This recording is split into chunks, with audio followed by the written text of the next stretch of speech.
We are here at the Beacon building.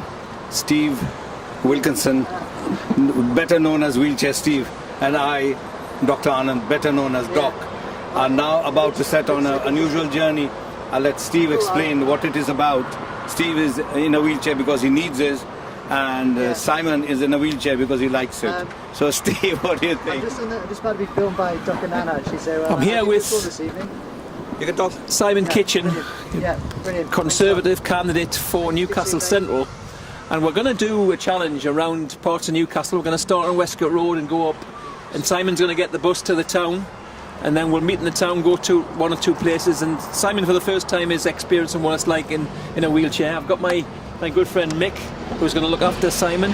Simon, would you like to tell everybody how you're feeling it as we go into this session? I'm feeling a little bit anxious.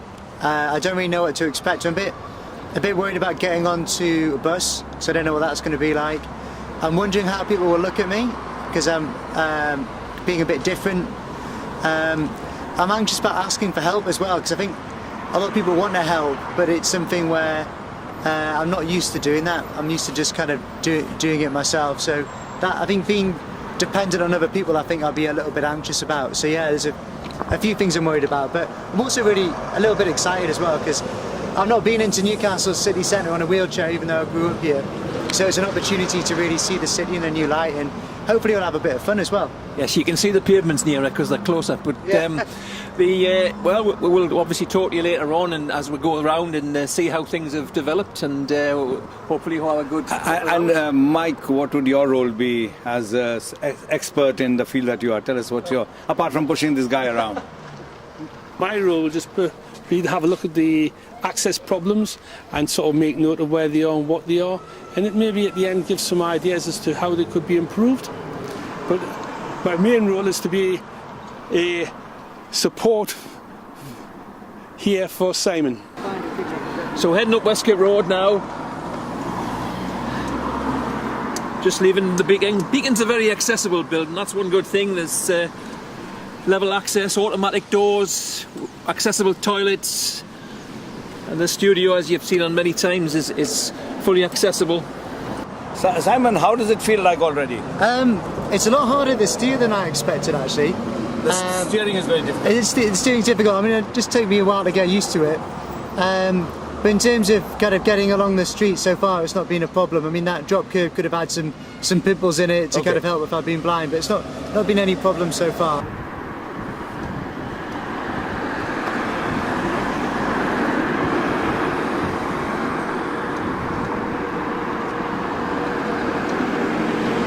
We are now heading towards Subway, our local halal Subway.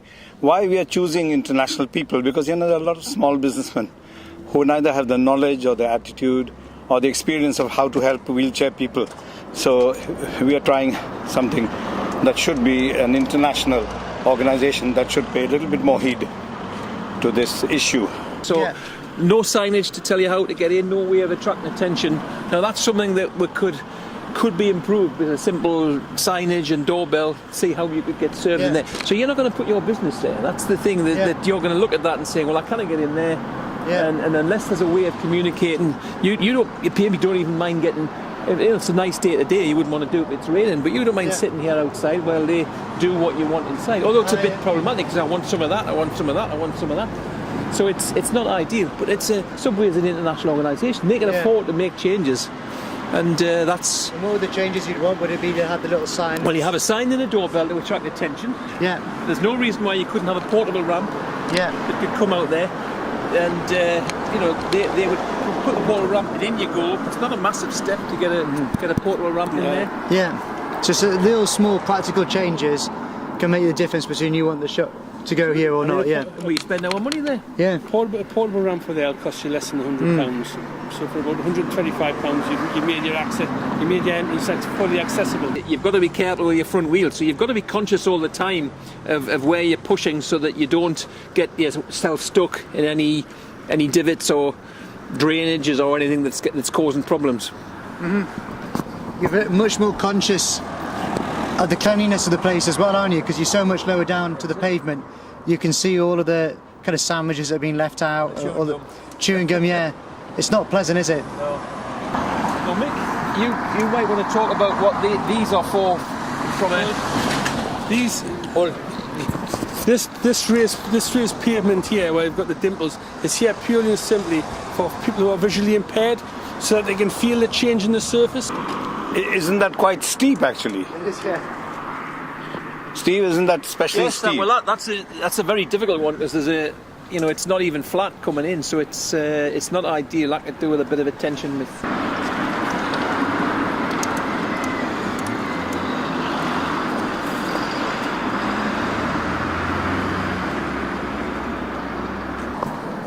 Yeah, it's really tiring. It's quite hard work, actually. Didn't expect it to be this much work, actually, pushing the chair around, and all the little bobbles and all the little problems in the pavement and in the road. It just makes it that bit more difficult and can throw you off track quite easily. So yeah, it's, I'm going to be getting strong arms after this. Now here is a wonderful shop called Newcastle Halal Food Store. Why don't you go inside and bless them with some custom? As you can see, they've put down a ramp, and it's not actually causing obstruction because the fruit display is blocking it, making it, masking it, so it's not a trip hazard for anybody, no more than the rest of the displays. So this is a shop that you would quite happily go in because we're going to be able to get in. We're going in a few minutes to. Here's a wonderful example of a shop that's taken the trouble of having a ramp. So let's go and bless it, Steve, and pay some money and buy something real. So here we are going into Newcastle Halal Food Store. So why did you do it, sir? I want to be suitable for everyone, even for the disabled people as well, which is they got the priority to come to the shop. God bless you. You've been the first one, and we'll put you up on the internet. Thank you.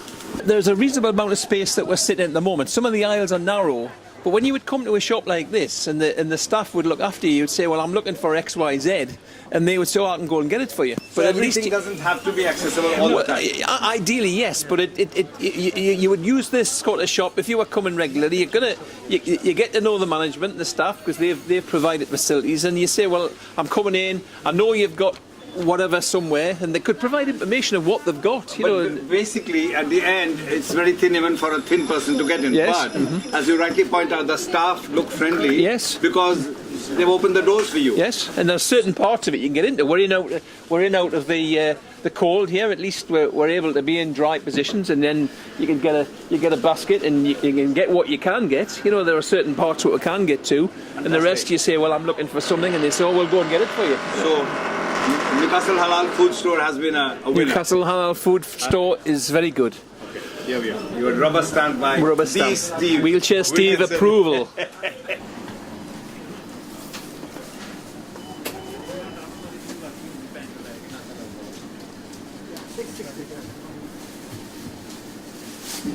He's getting the hang of it.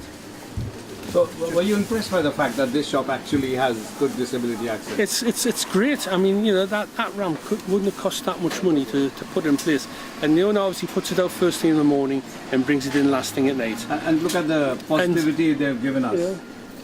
You get into here, you've got room to move around, you've got room to manoeuvre, and I'm sure there's not a thing in here that the staff wouldn't go and get for you. Yeah. How are you feeling, Simon? I'll cut this. Happy I've got some food now. I've got some nice peanut butter cups, so I'm enjoying that. I should have got myself a samosa though, because I saw those on the counter when I was coming out. But it was too late. I was already halfway down the ramp by that point. So. Okay. How are you feeling today? The camera was off you. How are you feeling today after all this hard work and getting some calories in now? I feel much happier now that I've got myself some peanut butter cups. We're going to meet you. It was a good shop. We're able to get in there, be able to kind of buy what I wanted. Though I noticed that there's samosas on the way out, and I was already. You mentioned samosas twice. Shall I get some? It's altogether a very pleasant experience, isn't it? Oh yeah. So we found a shop that had disability-friendly access. We went in, talked to the manager. Yeah. We found aisles that were narrow, okay, but they're willing to help. Yeah. And we're now having samosas, and this will be on YouTube. Okay, now we've got anyone who makes themselves disability-friendly will be up in the air. Mm-hmm. And we see we've demonstrated that all they've got to do is put a little ramp that hasn't cost much money, and it lasts for years. I mean, any unnamed shops around here know where they are, and they say, well, we could have got the business. we'll be talking about this on Spice next week. If any shops on Westgate Road make the step, like putting a sticker on and a bell, we'll come to them. Then we'll highlight them.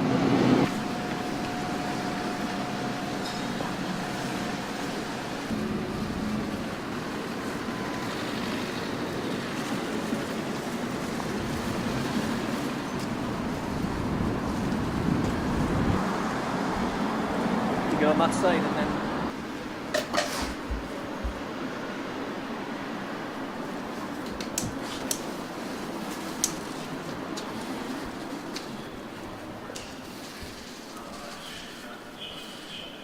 So that's simple and easy. Have you got permission to film in this? I have permission to do anything I like on the planet. I'm not swearing because I'm on camera.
Permission to bring that into the school.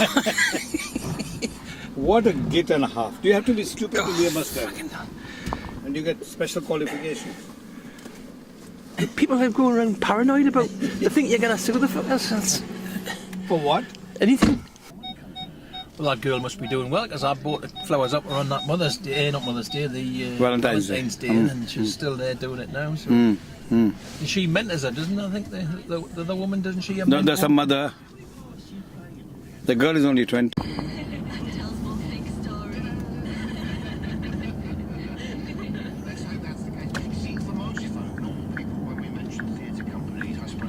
Swanky West End shows, you know. You don't go to swanky venues, do you? Where can we usually see you? There's about a metre space just here, which is perfect.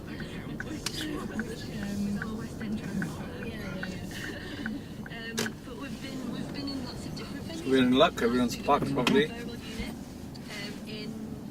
That's the business park, I think. Business building rather, and that's St. James's.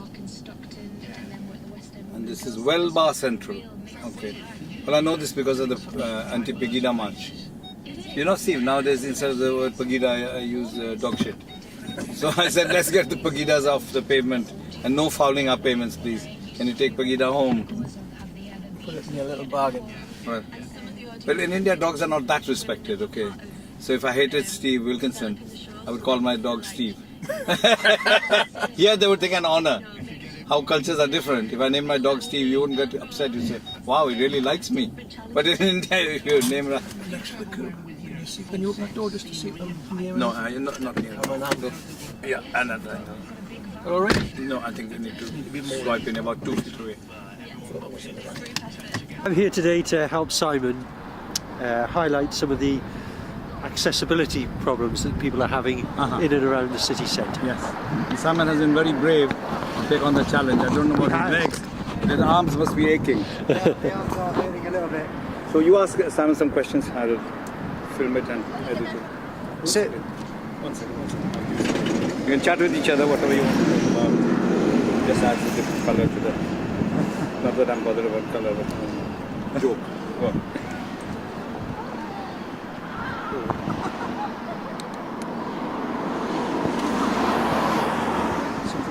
yeah, they just. Sorry. I'll do that. Go on.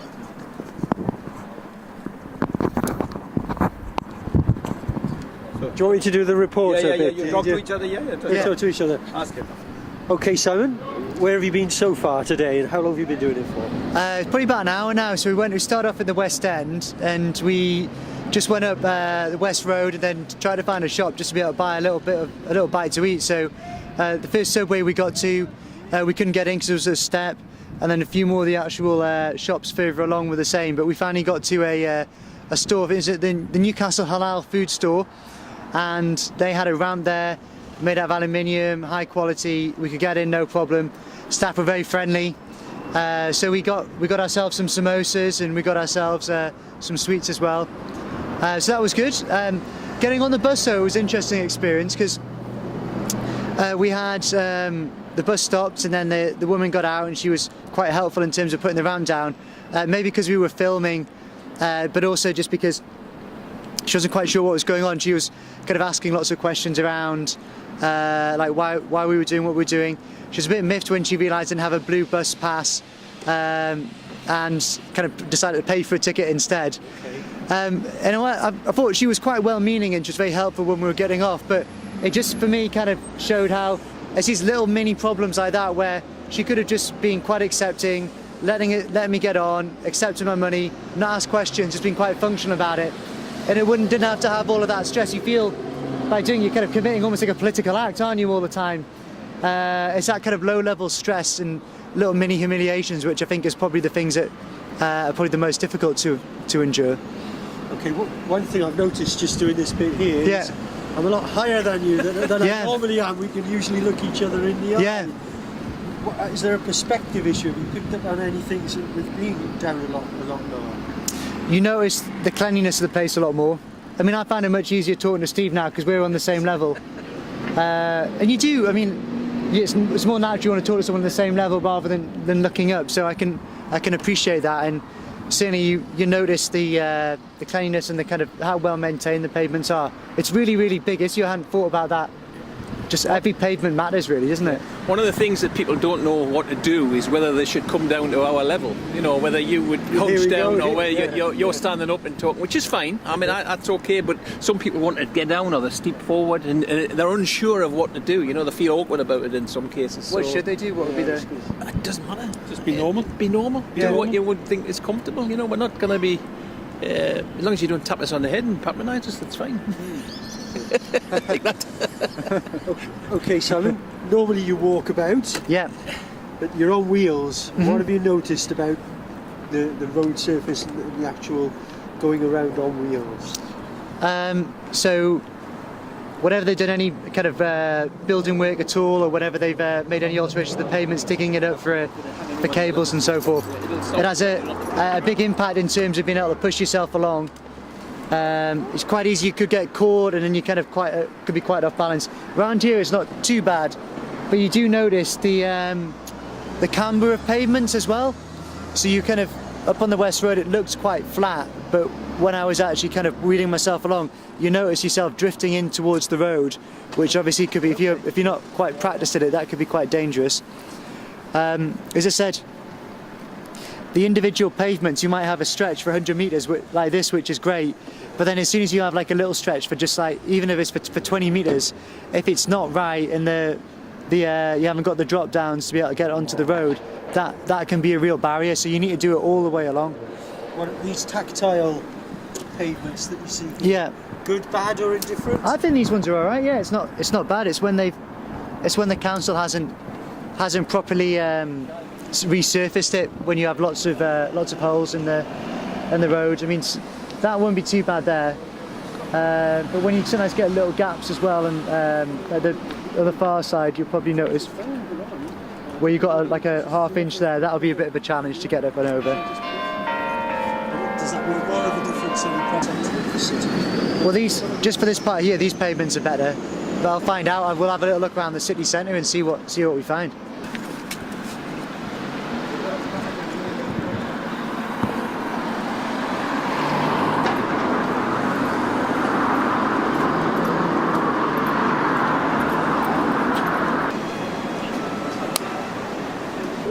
This, Simon, is the place where there was a sticker once, because of the help of the BBC. Yeah. The call button is still there. I don't know if it works, but there ain't no sticker today. See the signs go.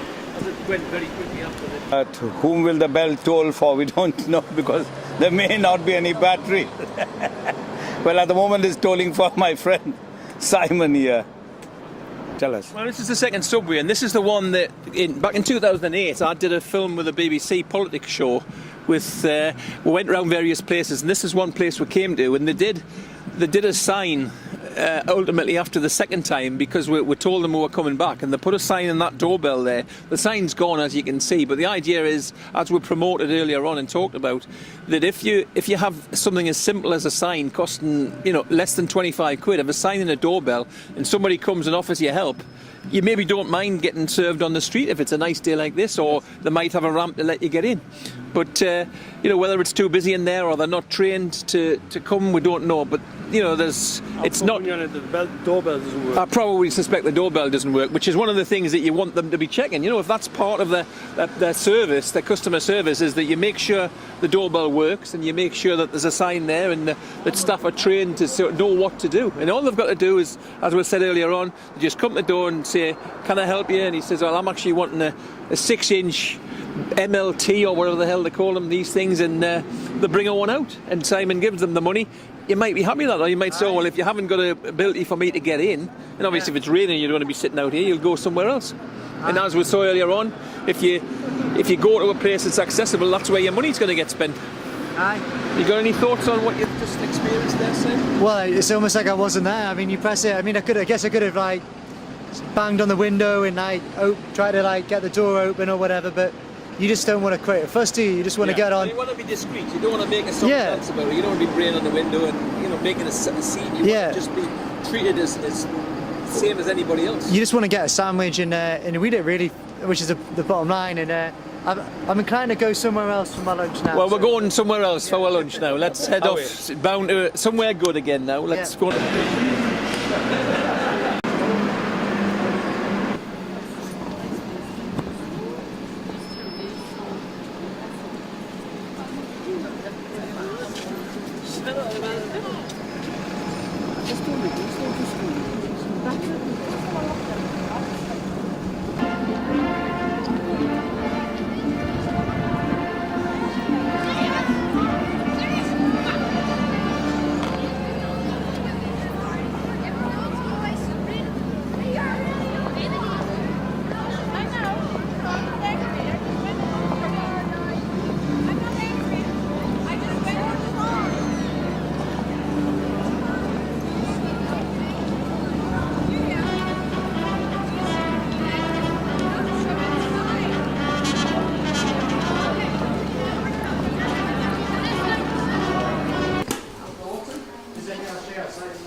Nice done. You're very kind. Thank you. Steve is an expert at this. Okay, just say something about the shop while you were there, because I noticed it's a very friendly access. We've just come out of Waterstones on Blackett Street. Now, they've got level ramped access, as you can see. They've got the old doors, but one of the challenges of this building is it's a listed building, and you have to be more cautious because there are exemptions around listed buildings. So inside, there's plenty of room to move around. There's a lift inside there. The staff are very helpful because obviously books are on high shelves, but if you say you get a member of staff and say, can you get that book down, they'll be able to do it. So it's all about a place like this where it cannot be 100% accessible because of the nature of the building. You can't be knocking walls down when it's listed. You can make the most of it, the best of it you can. And it's about making a reasonable adjustment. Reasonable adjustment, so they provide a level access ramp in. So and where do you think is the biggest problem? Is it in the money? Is it in the attitude? Is it in the legality? Is it in listed? Oh, I think it's a lack of understanding in many cases is how simple it is to make some adjustments. You know, people aren't and not fully realising that. You know, there is money to be spent by people that have access needs. You know, we've all got money to spend. £200 billion a year, according to figures put out by the government last year. Do something about it, man. Yes. Okay, thank you.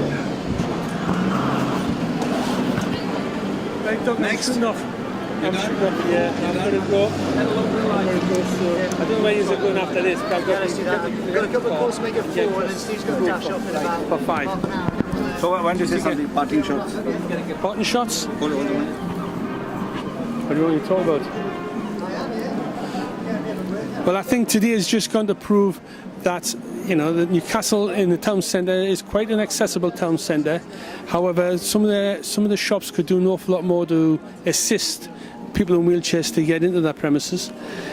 But I think on a whole, we do quite well, really quite well. Some of the smaller shops up the west end of the city could do a little bit more. We went to that Newcastle Halal food store on Westgate, on the West Road. Absolutely fantastic. The staff are perfect. You know, you didn't even have to ask for assistance. It was there. So well done Newcastle Halal. We've just got Simon here getting money out of a cash machine outside the Halifax. The good thing about this one, there's 3 machines, and this one's actually lower level, which is good. A lot of the banks do that, so that if you're in a wheelchair, it's easier to get to than the others. So it's a lot easier. You're reaching that all right, Simon? Simon's PIN number is 2416. Have you got that? 2416 is his PIN number. Okay, that's all right. Well, this machine is. These machines are about 3 feet off the ground, and that's about 2.5. So, Simon, tell me, this machine that you used is about 40 centimeter or something like that, lower than the other. Did it make a difference to you? It made it much easier, yeah. Just being able to much slower down, not a problem reaching. Had to lean out of your chair a little bit, but nothing serious at all. So yeah, it's fine. Big improvement. You've now been in the wheelchair for what, 3 hours? Yeah. How does it feel now? I actually started to feel more comfortable in it now. I'm getting more confident actually using the wheelchair itself, moving around. People are generally being quite friendly, quite good. So that's How does it feel like moving and not having a what do you call them, safety belt around your shoulder like in a car? You just have to be really careful, really. But yeah, it's all right. It must feel funny, isn't it? I've not been going that fast.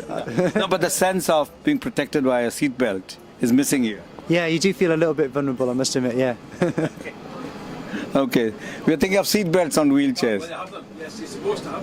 You get one from the NHS, you've got to have it. But whether you use it or not is a different thing. But you have to have them on. And does it help? No, because I don't. Because you get strapped in. I don't bother. I think this is good. Well, try and get permission to build it. You probably have to go to the government. We'll experience it, and then you can talk afterwards. Because there's the lift, there's the toilet, and the caffee area. And then we'll get outside and we'll. So why don't you two go and do that part? I'll just film a bit of pictures. Well, you're not going to have a. We're going to have a coffee. You got time for one? You got time? Yeah, I've got time for a coffee. Yeah. In the library? Yes. You don't need permission for that.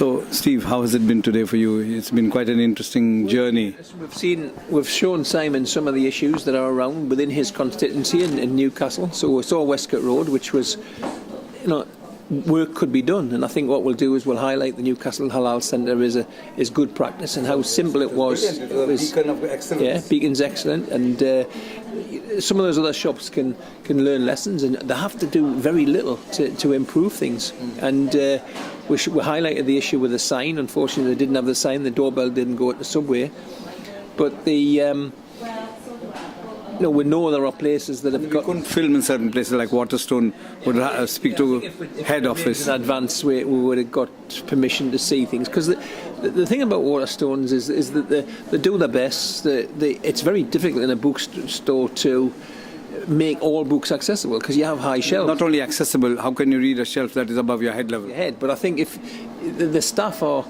pretty well trained in the Waterstones to if you went and said, well, look, can I have a look at that book up there? They'll bring it down for you. So that I don't think there's any issues with Waterstones doing their best. In that shop, it was level access. It's a listed building, so the doors are a bit tricky to get into. I think they could probably have done some more on the doors. But there's a lift inside, which is fine if you want to go up to the other floors. I think there's about 3 floors in that shop. And you can get around pretty well, so that they're doing their best within the constraints of a listed building, because you can only do certain things on a listed building. So that's a challenge there.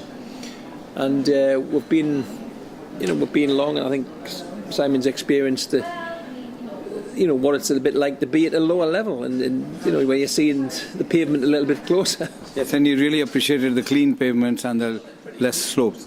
Yes, I think they've made a good effort to try and clean up a lot of parts of the city, and it's. I think we're all proud of Newcastle. Newcastle is a canny place. Can you list all the good things that you see in Newcastle apart from people? What are the venues and things? Go on, you start. Well, if you're counting over the new builds like the Sage and the Baltic are good, and the library and our library in now, and there's issues with the library. It's pretty much accessible. Again, you can get books off, and there's a lot of staff around for help. I mean, that's one good thing. There's plenty of staff around. I'm a little bit disappointed with the lifts because they could have been wider. Why couldn't they have one wide lift and one normal? The amount of space there is, they could have 2 wide lifts. The thing about the lifts in the library, there are 6 floors, two pointing one way and 4 points. So do you think it's just a lack of thought? I don't know how it got to that point in the beginning, but the legislation, there's a Part M for when you're doing a new build, and they've complied with that because they do satisfy minimum size. But recommendations are often that you would make them 2 metres wide instead of 1.4.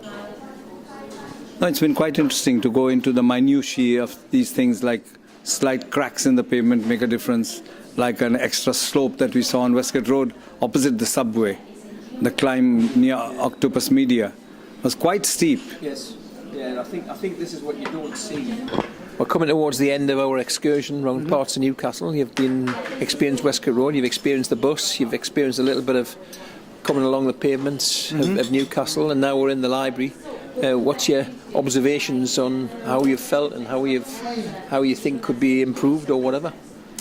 Well, I think that the city centre was probably a little bit better than I expected in terms of a lot of the paving's a lot more even. Found it much easier to navigate than the West Road, which there'd been a lot of work kind of drilling up the pavements, and obviously haven't been put back properly, so that was a bit of a stress.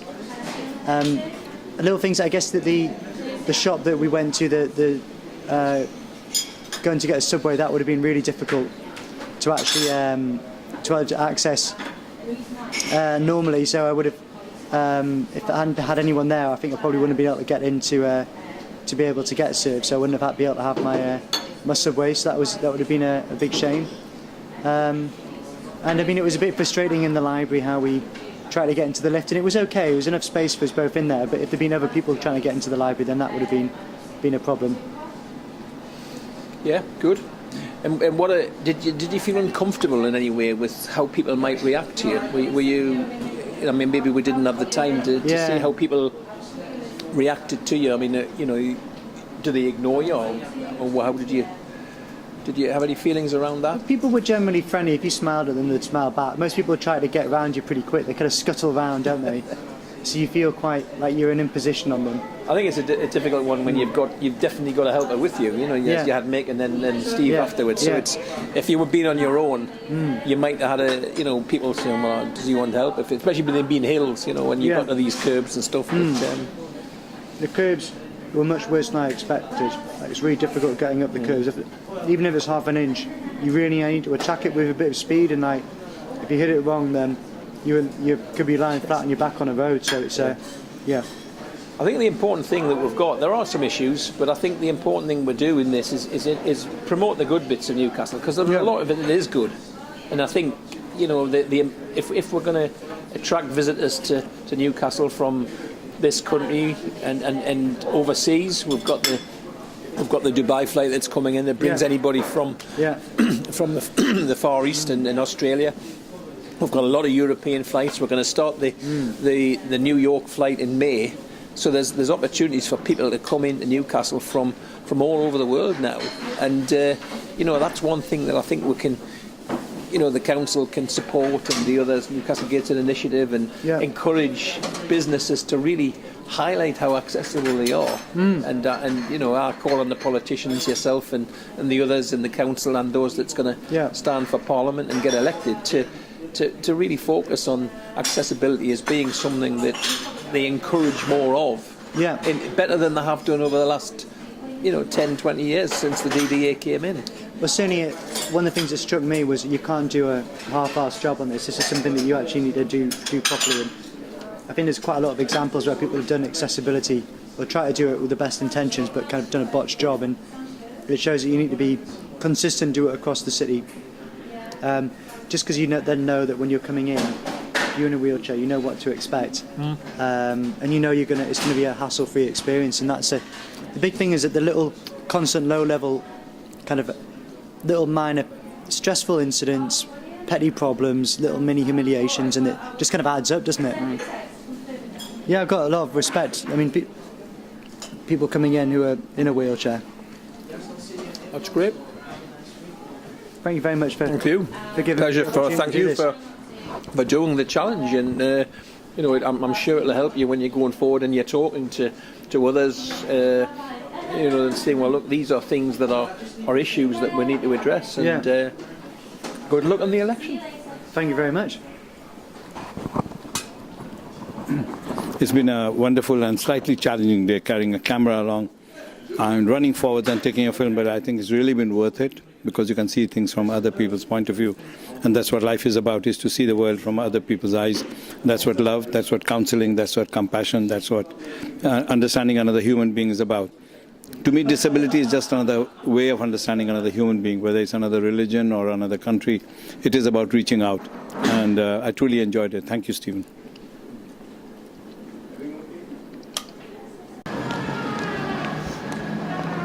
So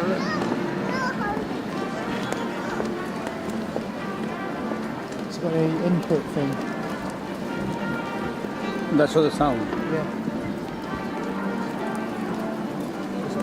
No, that's just on and off for recording. I don't think this one does. Would you want to try it with your phone, camera phone? The phone will be okay. Yeah, let's try that. Getting along the street so far, it's not been a problem. I mean, that drop curve could have had some pimples in it to kind of help if I'd been blind, but it's not been any problem so far.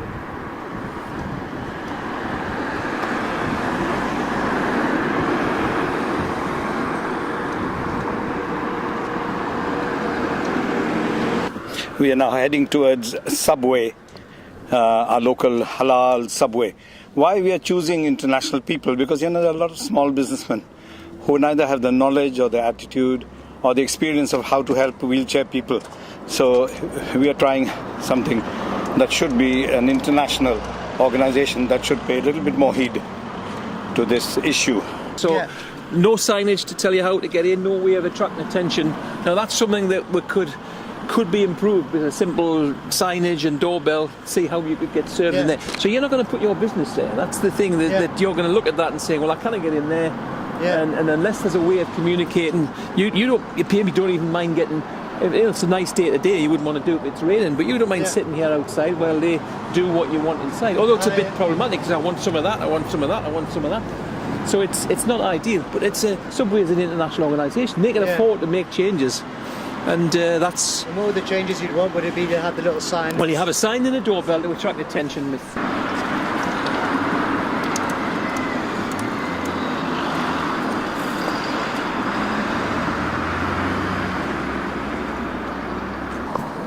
Yeah, it's really tiring. It's quite hard work actually.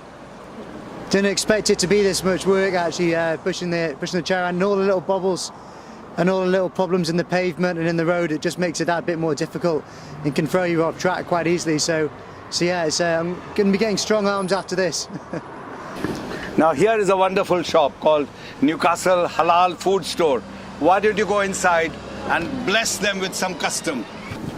As you can see, they've put down a ramp, and it's not actually causing obstruction because the fruit display is blocking it, making it, masking it, so it's not a trip hazard for anybody, no more than the rest of the displays.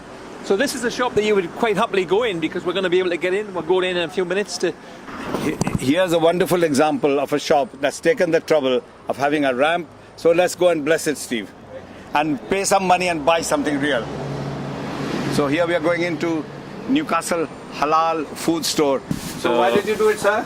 I want to be suitable for everyone, even for the That's disabled very people good, as very well, which is they got the priority to come to the shop. Attention. Yeah, There's no reason why you couldn't have a portable ramp yeah. that could come out there, and they would put the portable ramp, and in you go. It's not a massive step to get a portable ramp in there. Yeah, so little small practical changes can make the difference between you want the shop to go here or not. Yeah, We spend our money there. yeah. A portable ramp for there will cost you less than £100.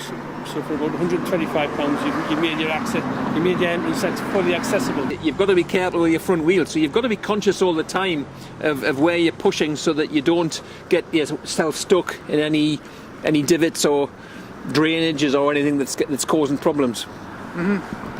You're much more conscious of the cleanliness of the place as well, aren't you? Because you're so much lower down to the pavement, you can see all of the kind of sandwiches that have been left out, or the chewing gum. Yeah, it's not pleasant, is it? Well, Mick, you might want to talk about what these are for.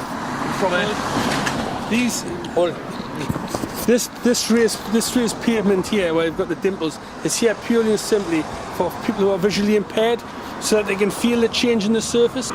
Isn't that quite steep, actually? It is, yeah. Steve, isn't that especially Yes, steep? well, that's a very difficult one because there's it's not even flat coming in, so it's not ideal. I could do with a bit of a I think I'll be a little bit anxious about. So yeah, there's a few things I'm worried about, but I'm also really a little bit excited as well because I've not been into Newcastle city centre on a wheelchair, even though I grew up here. So it's an opportunity to really see the city in a new light, and hopefully we'll have a bit of fun as well. Yes, you can see the pavements nearer because they're closer. But Yeah. we'll obviously talk to you later on, and as we go around and see how things have developed, and hopefully we'll have a good. And Mike, what would your role be as an expert in the field that you are? Tell us what's apart from pushing this guy around. My role will just be to have a look at the access problems and sort of make note of where they are and what they are, and it maybe at the end give some ideas as to how they could be improved. But my main role is to be a support here for Simon. So heading up Westgate Road now. Just leaving the Beacon. Beacon's a very accessible building. That's one good thing. There's level access, automatic doors, accessible toilets, and the studio, as you've seen on many times, is fully accessible. Simon, how does it feel like already? It's a lot harder to steer than I expected, actually. The steering is very difficult. The steering's difficult. I mean, it just took me a while to get used to it. But in terms of kind of... We are here at the Beacon building. Steve Wilkinson, better known as Wheelchair Steve, and I, Dr. Anand, better known as Doc, are now about to set on an unusual journey. I'll let Steve explain what it is about. Steve is in a wheelchair because he needs it, and Simon is in a wheelchair because he likes it. So Steve, what do you think? I'm just about to be filmed by Doc and Anna, actually, so I'm here with... this evening. You got Simon Kitchen, Yeah, brilliant. Conservative candidate for Newcastle Central, and we're going to do a challenge around parts of Newcastle. We're going to start on Westcott Road and go up, and Simon's going to get the bus to the town, and then we'll meet in the town, go to one or two places, and Simon for the first time is experiencing what it's like in a wheelchair. I've got my good friend Mick, who's going to look after Simon. Simon, would you like to tell everybody how you're feeling it as we go into this session? I'm feeling a little bit anxious. I don't really know what to expect. I'm a bit worried about getting onto a bus, so I don't know what that's going to be like. I'm wondering how people will look at me because I'm being a bit different. I'm anxious about asking for help as well because I think a lot of people want to help, but it's something where I'm not used to doing that. I'm used to just kind of doing it myself. So that I think being dependent on other people